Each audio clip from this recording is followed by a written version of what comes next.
Hello, my name is Michaela Haywood, and I'm going to talk about building online communities based off of our class reading. Oops. All right, so in our reading, it talked about online issues and concerns with building online communities, especially in a virtual classroom. So we have been moving into an online world, which has caused issues and concerns for both teachers and students. So we are becoming more addicted to technology, which is what we see all the time with students being on their phone, whether that be in a traditional classroom or an online classroom. We as teachers are always competing with our students' cell phones, and it brings up some concerns with us being in a virtual world or classroom because you aren't actually there face to face with the student and you can't see them to warn them or explain to them why they shouldn't be on their phone during that time. In a virtual setting, you kind of know when a student has drifted away from the instruction. It's pretty easy to tell when a student isn't actually there, especially if you're working in groups. And that goes into building that online community as well. How are you establishing groups, and how are you looking at students who don't participate within those groups in a virtual setting? In virtual class settings, we cannot hear, see, or touch who we are communicating with, and that becomes an issue because we can't see the social cues before a student starts to drift away. We can't see that maybe they aren't actually getting the instruction.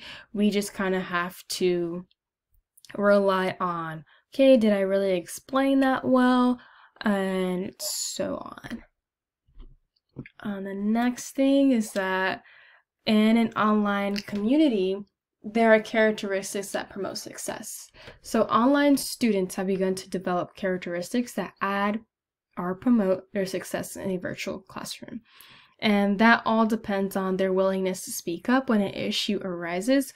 So being that self-advocate, really taking it upon themselves to make sure that they understand the material that is being taught.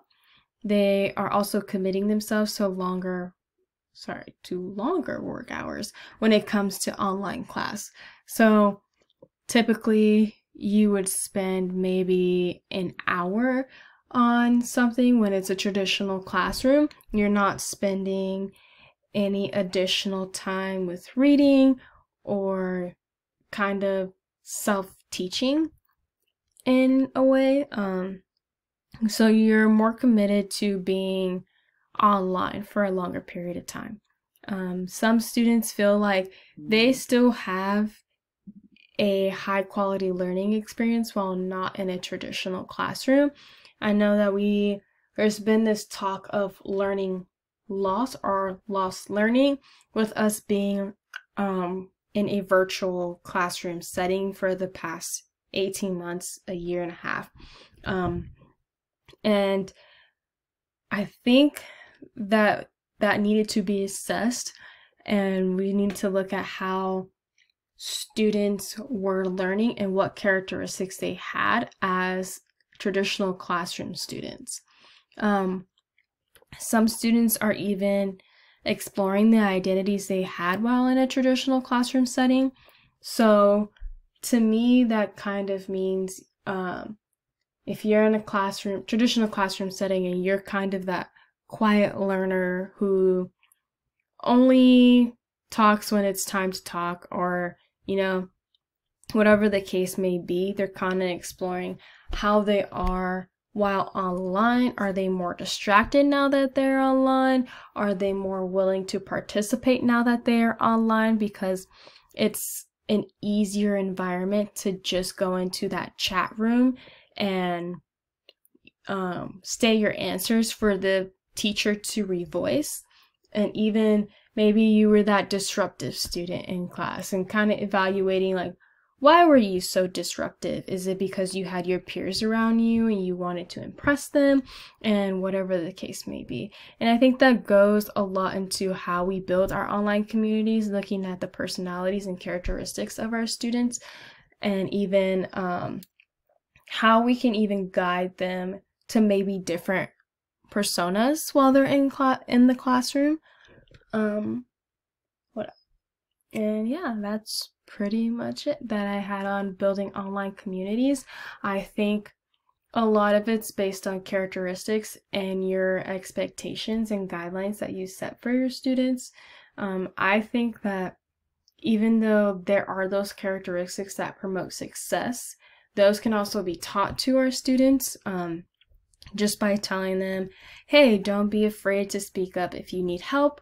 I'm always going to be here to help you. And I think those words and those affirmations that we give to our students will allow them to feel more comfortable in an online community and really promote how successful they are in our learning environments, in or outside of the classroom, traditional or virtually.